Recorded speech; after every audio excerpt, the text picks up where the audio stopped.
everyone. Hope you all are well and safe. So let's continue the language explanation of the chapter The 100 Dresses part 2nd. Okay? So listen it properly. A deep silence met the reading of this letter. A deep silence met the reading of this letter. Miss Masson took off her glasses, blew on them and wiped them on her soft white handkerchief. Then she put them on again and looked at the class. When she spoke, her voice was very low. After reading the letter, there was a deep silence present in the entire class. Miss Masson removed her specs, Miss Masson removed her glasses and then she blew on her specs. Blew matlab फूक मारना. Then she blew on her specs and wiped them from a soft white handkerchief. Then she put it again. She wore her specs again and looked at class. When she started speaking, her voice was very low. Who started speaking? Miss Masson started speaking and her voice was very low. I am sure that none of the boys and girls in room 13 would purposely and deliberately hurt anyone's feelings because his or her name happened to be a long, unfamiliar one.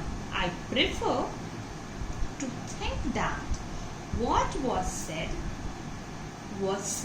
in thoughtlessness. I know that all you feel the way I do, that this is very unfortunate thing to have happened, unfortunate and sad both, and I want you all to think about it. I am sure that none of the boys or none of the girls in room 13 would intentionally or willingly hurt anyone's feelings because of his or her name is very long or red, or you could say unfamiliar one. I believe that whatever has been said, it was said unintentionally. I know that all of you feel the same way like I do. This is such an unlucky thing to have happened. Whatever had happened,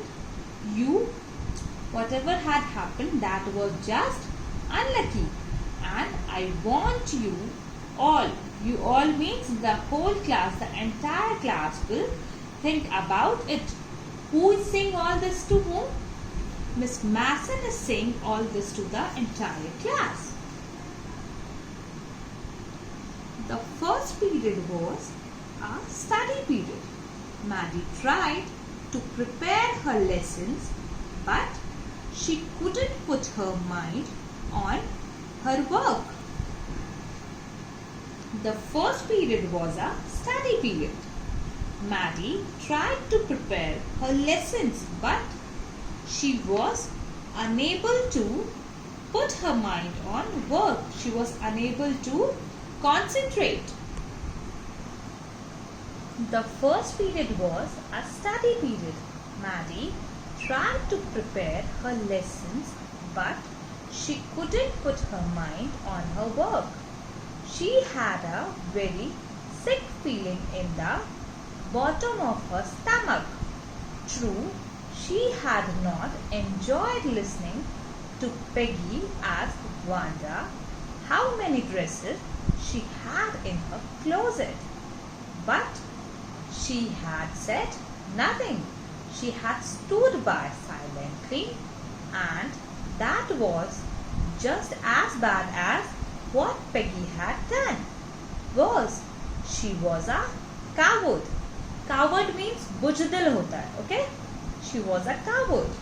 At least Peggy hadn't considered they were being mean, but Maddie had thought they were doing wrong. She could put herself in Wanda's shoes. Everyone began thinking about what was written in the letter and how each one of them made Wanda feel. In their first period, Maddie couldn't concentrate on her studies as she felt sick for not stopping Peggy at the right time. Had she stopped Peggy from playing that dress game with Wanda, things could have been different. Things could have been better. Although Maddie never teased Wanda, but nor did she stop Peggy from doing so, which makes her just as bad or maybe worse. Peggy's intentions were never to hurt Wanda, and she was not aware that her game hurt her feelings. Maddie, on the other hand, was aware of its impact, yet she stood silent, which made her a coward for not standing against what's wrong.